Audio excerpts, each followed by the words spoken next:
Ano yung Christmas tree? Ayan, Christmas tree, ano yan? Bakit mo nga namang apple tree itong ginawa nyo rito? Christmas tree ba ito?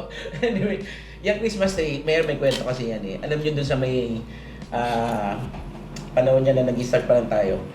Dumadaan kami palagi dito sa Robinson, sa may Fairview. Yan sa Fairview, pag Christmas okay. dyan, may napakalaking Christmas tree. No? Ngayon, yung mga bata nun, dahil alam mo na, nag-start tayo, pag Christmas, wala kaming Christmas tree sa bahay.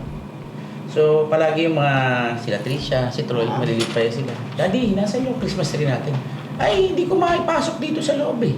Bakit? Nasan ba? Bakit? Eh, tara, punta natin Christmas tree natin. Dinadala ko rin sa Robinson, ang laki ng Christmas tree. Sabi nila, ngayon itong mga bata, dahil bata pa nga, naku, pag uwi sa bahay, pag kinikwento sa mga tropa pips sila yun, ang laki ng Christmas tree namin.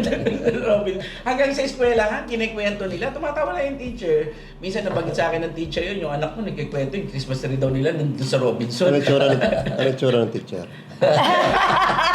Anyway, simula nun, parang naging ano ko na pag Christmas, lagyan ko ng Christmas tree. Kaya ngayon, napakalaki ng Christmas tree sa bahay pag Christmas. Oo nga, Naipasok- laki na talaga. So, naipasok mo na. Hindi ko na ipasok yung malaki.